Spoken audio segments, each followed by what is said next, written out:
So hello guys, I am back with another video and the topic of this video is sub-array division. This is also a HackerRank easy level problem which is solved by almost 2 lakh peoples. तो इसके अंदर lily और Ron दो दोस्त हैं। Lily जो है वो चॉकलेट को इस तरीके से डिवाइड करना चाहती है कि जो उसकी लेंथ है वो तो रॉन के जो बर्थडे मंथ है उसके बराबर हो और जो उसके अंदर जो इंटीजर प्रेजेंट है, मतलब हमारे पास में कई सारी चॉकलेट के टुकड़े हैं और उन हर एक टुकड़ों के ऊपर कोई ना कोई इंटीजर लिखा हुआ है। तो वो इस तरीके से चॉकलेट को खाना चाहती है, कंटिन्यूस सेगमेंट को खाना चाहती है, मतलब वो एक सब एरे को खाना चाहती है जिसकी जो लेंथ है सब एरे की वो तो रॉन के बर्थडे मंथ के बराबर हो और उन एलिमेंट्स का जो सम हो, उस पर्टिकुलर सब एरे का जो सम हो वो उसके खुद की क्या कहते हैं उसके खुद के बर्थडे के बराबर हो, राइट। मीन्स वो ओके और उस सब एरे के ऊपर इंटीजर्स लिखे हुए हैं। तो वो इस तरीके से उस चॉकलेट को खाना चाहती है कि उस चॉकलेट की जो लेंथ हो वो तो रॉन के बर्थडे मंथ के बराबर हो और उसके ऊपर लिखे हुए इंटीजर्स का सम उसके खुद के बर्थडे डे के बराबर हो, right. So this is the main thing of this problem. तो एक बात आप हमेशा ध्यान रखिए, अगर हमें कभी भी एरे के अंदर कंटिन्यूस सेगमेंट की बात करनी हो, मतलब हमें सब एरे की बात करनी है, एंड सब एरे को सॉल्व करने का एक बहुत ही सिंपल एंड एक वेरीफाइड मेथड है कि हम प्रीफिक्स सम का यूज करें। प्रीफिक्स सम क्या होता है? प्रीफिक्स सम मतलब कि हम जितने भी एलिमेंट्स है एरे के उनका पहले से एक सम किसी वेक्टर के अंदर किसी एरे के अंदर पहले से ही हम स्टोर कर ले। तो उससे फायदा क्या होगा कि सपोज हमारे पास में ये एक एरे गिवन है, इसका प्रीफिक्स सम के अंदर अब हमको फाइंड करना है। सपोज जो रॉन का बर्थडे है उसका खुद का बर्थडे जो है उसकी मतलब जो सम चाहिए उसको वो 4 है और जिसको लेंथ चाहिए सब एरे की वो 2 है लिली को। तो इसके अंदर अब हम देखें कि हमारे पास 2 लेंथ का सब एरे का सम कब का 4 होगा, that will be the total number of ways जो कि हमको फाइंड आउट करने हैं। तो in this problem we have 2 sub-arrays which is having length 2 and having sum of their elements is equals to 4. That is this 2 and 2 that is present at the index of 0 and 1 and 1 and 3 that is present at the index of 1 index of 2 and 3. Second and third index के ऊपर हमारे पास में 1 और 3 present है जिसकी length तो 2 है और उसका सम जो है वो 4 के बराबर है। तो इसके अंदर हम इजीली प्रीफिक्स सम का यूज करके इसको फाइंड आउट कर सकते हैं। कैसे कर सकते हैं? Let's see that in the code. Okay, we will take another sample input case. इसके अंदर जो हमारे को सम चाहिए वो तो 3 चाहिए सब एरे का और जो लेंथ होनी चाहिए सब एरे की वो फिर से 2 के बराबर ही होनी चाहिए। तो इसके अंदर हमारे पास स्टिल 2 आंसर होंगे। कैसे? एक तो 1 और 2 that is present at index 0 and index 1 and 2 and 1 that is present at index 1 and index 2। बाकी हमारे पास में अगर आप 1 और 3 देखो इसका सम 4 है और 3 और 2 इसका सम 5 है, हमें 3 चाहिए। So she will not eat that sub segments of that particular chocolate. So our answer is 2. Similarly in this sample input हमें 3 as a sum चाहिए और 2 उसकी लेंथ होनी चाहिए, बट सभी एलिमेंट 1 है तो उनका जो सम होगा वो हमेशा 2 होगा और हमें 3 कभी नहीं मिलेगा। That's why our sample output is 0. So similarly इसके अंदर हमारे को जो सम चाहिए वो 4 चाहिए और लेंथ 1 होनी चाहिए, तो हमारे पास एक ही वैल्यू प्रेजेंट है दैट इज 4। सो हम उसको काट के खा सकते हैं, लिली उसको काट के खा सकती है। सो दैट्स व्हाई इस answer is 1। So I think बहुत सारे सैंपल इनपुट है, so that's enough and now we will check for this code, right. So let n be the total number of segments that is present in the chocolate, right? So we will first store the prefix sum. So prefix sum is also having n total values and starting from 0. तो जो prefix सम होगा वो first element के लिए उसी के बराबर होगा। प्रीफिक्स सम बेसिकली ये बताता है कि अगर सपोज आपके पास में मैं सपोज इस एग्जांपल के अंदर बात करता हूँ सेकंड इंडेक्स की, तो प्रीफिक्स सम या प्रीफिक्स एरे का सेकंड इंडेक्स ये बताएगा कि सेकंड इंडेक्स तक उस एरे का कितना सम है।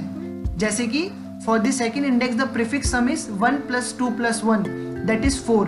Similarly, prefix sum of third index will tell us कि third index तक कितना उस array का sum है। In this case, for this third index, the prefix sum will be 1 + 2 + 1 + 3, that is 7. Similarly, for this fourth index of this prefix sum, this will tell us about the sum of this entire array, that is also equals to 9. So, this is the meaning of this prefix array. तो इसके अंदर हम कैसे calculate करेंगे prefix array को? Simply हम loop चलाएंगे from this first index, because हमने पहले 0th इंडेक्स को ऑलरेडी कंसीडर कर लिया है। Now we will move till nth index and the prefix of I will be equals to this prefix of जो अभी तक आ चुका है that is I minus 1 plus जो हमारा प्रेजेंट एलिमेंट जो है हमारे पास में at the ith index. So this is the main fund of finding this prefix of I. तो हम पहले जो टोटल हमारे को लेंथ चाहिए that is m एंड जो हमको सम चाहिए that is d. तो हम पहले कैलकुलेट काउंट वेरिएबल बनाएंगे that is count एंड हम सम वेरिएबल बनाएंगे that is sum. So हमारे पास में जो टोटल वैल्यू जो हमारी स्टार्ट होगी that will start from prefix of m minus 1 because अगर हमारे पास में m is equals to 2 है दिस मीन्स हमें प्रीफिक्स सम चाहिए 0 से लेकर के 1 तक का because that 0 index and first index will make a sub array of length equals to 2. So अगर ये सम बराबर है d के then our count will increment by 1 और बाद में हम स्टार्ट करेंगे our loop from the mth index till n and we will go till the end of this loop. And now हम यहाँ पर चेक करेंगे कि हमें यहाँ पर जो लेंथ है सब एरे की वो हमेशा m के बराबर ही होनी चाहिए.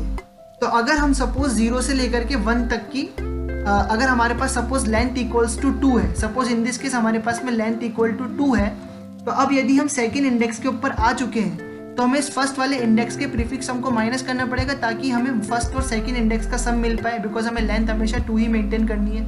सिमिलरली अगर हम थर्ड इंडेक्स के ऊपर आ चुके हैं ऑफ दिस एरे तो हमें प्रीफिक्स सम ऑफ 1 को माइनस करना पड़ेगा बिकॉज हमें सिर्फ सेकेंड और थर्ड एलिमेंट का सम चाहिए. So this is a way of finding the sum of that particular sub segment having length equals to m. और यदि वो सम अब हमारे पास में यदि d के बराबर हो जाता है देन दिस मीन्स कि वो हिस्सा जो है वो लिली खा सकती है. So we will make a variable temp let's say and this will be equals to prefix of I minus prefix of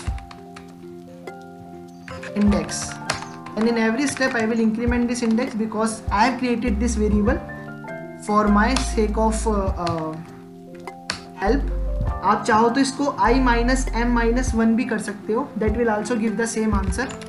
And if this temp will be equals to d then we will increment our count and in the end I will return the total count. So we will run this code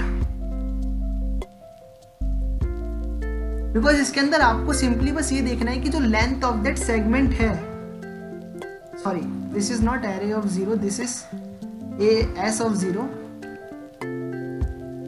तो आपको सिर्फ basically ये देखना है कि हमारे पास में जो लेंथ होगी सब सेगमेंट की वो हमेशा m के बराबर बनी रहनी चाहिए. तो उसके लिए हम प्रीफिक्स सम को पहले वाले को माइनस करते रहेंगे जो भी हमारे पास में प्रेजेंट में प्रीफिक्स सम प्रेजेंट है और उसके हम सम को जो भी हमारे पास आएगा उसको हम टैली करते रहेंगे कि वो जो हो वो रॉन के बर्थडे सॉरी लिली के बर्थडे के बराबर हो.